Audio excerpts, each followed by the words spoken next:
अस्सलाम वालेकुम वरहमतुल्लाहि वबरकातुहू। दोस्तों, अपनी पिछली वीडियो में मैं आपको कुरान करीम से मौत का मंजर बता चुका हूं, लेकिन इंशाल्लाह अब मैं आपको सही अहादीस से इसके हवाला जात बताऊंगा कि जो कि मेरे और आपके प्यारे आका ताजदार मदीना इमामुल अंबिया और खातमुन नबिय्यीन सल्लल्लाहु अलैहि वसहबी वसल्लम ने इस मंजर की ऐसी तफसील बयान फरमाई है कि गोया वो नक्शा हमारी आंखों के सामने आ जाता है। और सबसे जामे रिवायत हजरत बरा बिन आजिब रजी अल्लाह अन्हु से मरवी है, जो मुस्नद अहमद और अबू दाऊद में मौजूद है कि आप सल्लल्लाहु अलैहि वसल्लम ने एक जनाजे के मौके पर सहाबा को जमा किया और मोमिन और काफिर की मौत का फर्क वाज़ेह फरमाया। आपने फरमाया कि जब एक नेक इंसान की मौत का वक्त करीब आता है तो आसमान से सफेद चेहरों वाले फरिश्ते नाजिल होते हैं और इनके चेहरे सूरज की तरह चमक रहे होते हैं। वो अपने साथ जन्नत का कफन और जन्नत की खुशबू यानी कि हनूत लाते हैं। और फिर मलकुल मौत इज़राइल अलैहिस्सलाम तशरीफ लाते हैं और उसके सिरहाने बैठकर बड़े प्यार से पुकारते हैं, ऐ इत्मीनान वाली रूह, अपने रब की मग़फ़िरत और उसकी खुशनुदी की तरफ निकल चल। अल्लाहु जल्ल जलाल। आप अलैहिस्सलाम ने फरमाया, पस वो रूह जिस्म से इस तरह आसानी से निकल आती है जैसे मशकीजे के मुंह से पानी का कतरा ढलक कर गिरता है। अल्लाह अकबर, सुभान अल्लाह। यानी कोई तकलीफ नहीं, कोई छीन झपट नहीं, बल्कि वो रूह खुद अपने रब से मिलने के लिए बेताब होती है।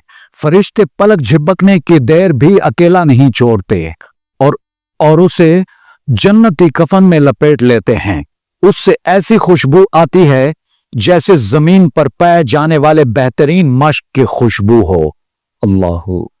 लेकिन इसके बरक्स जब किसी नाफरमान या काफिर की मौत का वक्त आता है तो आसमान से सियाफाम खौफनाक फरिश्ते उतरते हैं। उनके पास टाट यानी खुरदरे जहन्नमी कपड़े होते हैं।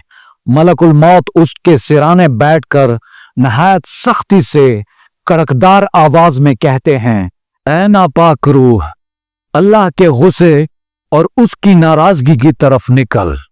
नबी करीम सल्लल्लाहु अलैहि वसल्लम ने इस तकलीफ दे मंजर को बयान करते हुए फरमाया, वो रूह उसके पूरे जिस्म में दौड़ने लगती है और छुपने की कोशिश करती है। पस मलकुल मौत उसे इस तरह खींच कर बाहर निकालते हैं जैसे बहुत सी शाखों वाली लोहे की सीखदार यानी कि खारदार तार को गीले ऊन की ढेर से खींचा जाए। अल्लाह अकबर। औज़ु बिल्लाहि मिनश शैतानिर रजीम। अल्लाह तबारक व तआला मुझे और आपको ऐसी हालत से पनाह में महफूज फरमाए, आमीन। दोस्तों, जरा तसव्वुर कीजिए, जब वो खारदार तार ऊन से खींची जाती है तो वो ऊन के रेशे रेशे को काट देती है। इस तरह गुनाहगार की रूह उसकी एक एक रग और एक एक जोड़ को तोड़कर निकाली जाती है। अल्लाह। उस रूह से ऐसी बदबू आती है जैसे जमीन पर किसी गंदे और सड़े हुए मुर्दार की बदबू हो।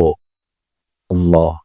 फिर आप अलैहिस्सलाम ने यह भी फरमाया कि जब जनाजा उठाया जाता है, अगर वो नेक हो तो रूह पुकारती है, अद्दमूनी अद्दमूनी, मुझे जल्दी ले चलो, मुझे जल्दी आगे बढ़ाओ, क्योंकि वो अपना ठिकाना देख चुकी होती है।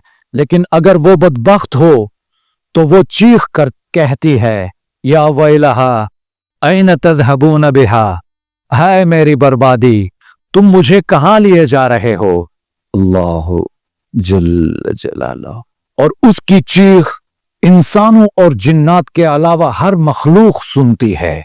तो दोस्तों, ये सब कुछ उस वक्त हो रहा होता है जब मरने वाला बिस्तर पर खामोश लेटा हुआ होता है और हमें लग रहा होता है कि वो सिर्फ सांस ले रहा है, मगर अंदर एक पूरी कायनात का सफर जारी रहता है।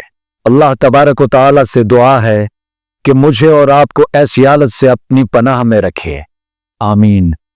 तो दोस्तों, इंशाल्लाह अगली वीडियो में मैं आपको यह बताऊंगा कि उस वक्त रूह निकलने से पहले मोमिन को और काफिर को दोनों को अपने अपने ठिकाने दिखाए जाते हैं।